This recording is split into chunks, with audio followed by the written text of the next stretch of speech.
Assalamu alaikum. My name is Osama Rida. I'm a degree student, business. Just my question is about Salah. You've mentioned and give us knowledge about Zakah and how it benefit our society. So what about Salah?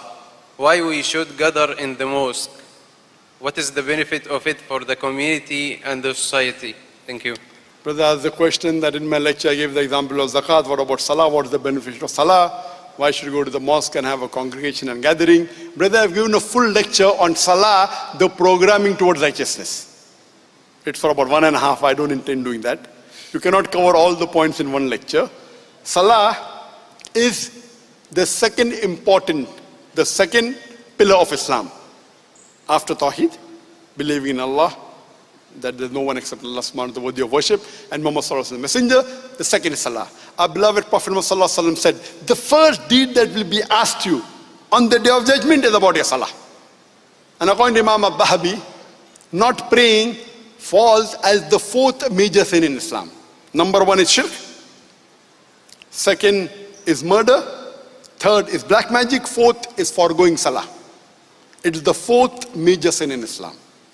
And our beloved Prophet Muhammad said, mentioned in Sahih Bukhari, volume 1 in the book of Salah, that if you pray in Jama'ah, you get 25 times, 27 times more sawab.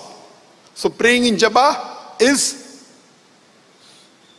25 to 27 times better congregation. And there are several hadith of our beloved Prophet Muhammad.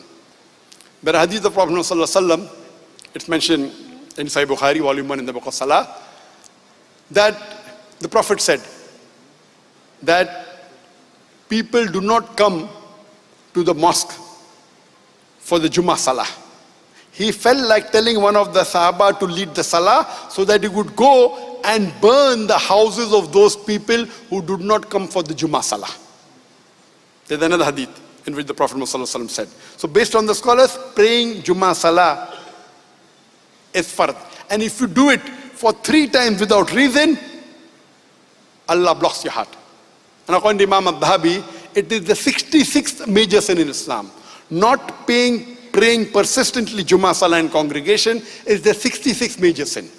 Imam al-Bahabi also says sin number 65, one sin before that persistently not praying in the mosque, in the congregation, Salah with Jama'ah without a valid reason. There's another hadith of Sahih Bukhari, volume 1, book of Salah. The Prophet said, the hypocrites did not come for the Fajr Salah or the Isha Salah. And if they knew the reward, they would come crawling. I felt like telling one of the Sahabas to lead the Salah so that I can go out and burn the homes of the men with them in it who did not come for the congregation Salah. So praying in Jama'ah, the 5 times Salah, according to very few scholars it is mustahab sunnah. Majority scholars says it is fard. Imam al-Dhahabi says in his book, in Kabair, it is the 65th major sin that if you do not pray 5 times Salah in the congregation in the mosque. So most of the scholars agree that you have to pray unless you have a valid reason, that if maybe you're traveling or if you're sick. Or normally at the time of the Sahabas, if a person did not come to the mosque to pray, he was either sick or he was a munafiq. That's what the Sahabas did. So praying compulsory in the Salah in congregation is a must. What are the various benefits? I can give a talk for 1 hour only on scientific benefits. Time doesn't permit me, but you can see my video cassette. You come closer to the Muslim Ummah, you get guidance from the Imam, your khushu increases. The best time, the best peace of mind is the time of Salah. And the best part of Salah is the sujood. Allah mentioned sajda and sujood in the Quran 92 times. But if you know what khushu is, you will understand it.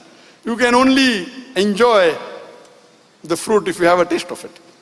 So if you know what benefit of Salah, one minor benefit I'll tell you.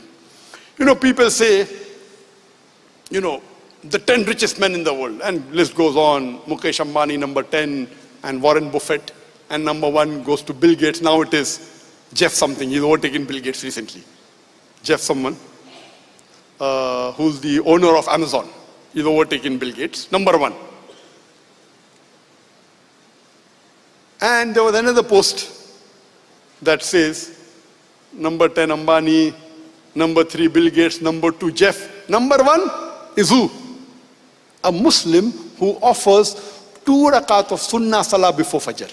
Because the beloved Prophet Muhammad said that if you pray 2 rakat sunnah before Fajr, it is more valuable than the earth and the wealth in it. So if you have a Muslim, you understand that, you will know the reward of that. It is a sunnah salah. Sunnah muakkada. So imagine what would be the reward for the Fajr salah. But how many Muslims realize that? Many do, but not all. If you know that, once a businessman approached me, he's a billionaire, but the Zakir, I pray 4 times salah, but I cannot get up for Fajr.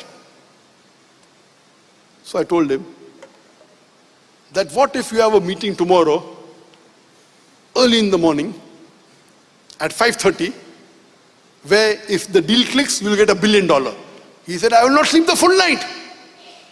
So I told him, the sunnah salah of the Fajr is more valuable than the world and the wealth in it. Trillions and zillions of dollars. So if you have that iman and if you have that faith, then you will realize what important it is. That's what the Prophet said. If the munafiq knew what was the benefit of coming for the Isha Salah and Fajr Salah to the mosque, they would crawl coming to it. So unfortunately, most of us Muslims don't know the benefit. But Alhamdulillah, I'm happy in Malaysia as compared to India. The percentage of Muslims praying in India is very small in the mosque. I would say less than 5%. But here, Alhamdulillah, I'm happy that the percentage of Muslims praying in the mosque is multiple times more than India and Pakistan. But as a Muslim, the benefit you get, the sukoon, the serenity, the peace, it is much more than the wealth. So if you know what peace is, you will value it. If you don't know, you won't value it. So if a Muslim reads the Quran and the Hadith and understands what benefit it is, then you will care less for the material things. And you will come closer to the deen and you'll find the benefit. For more details, refer to my talk, Salah, the Programming Towards Righteousness. Hope that answers the question.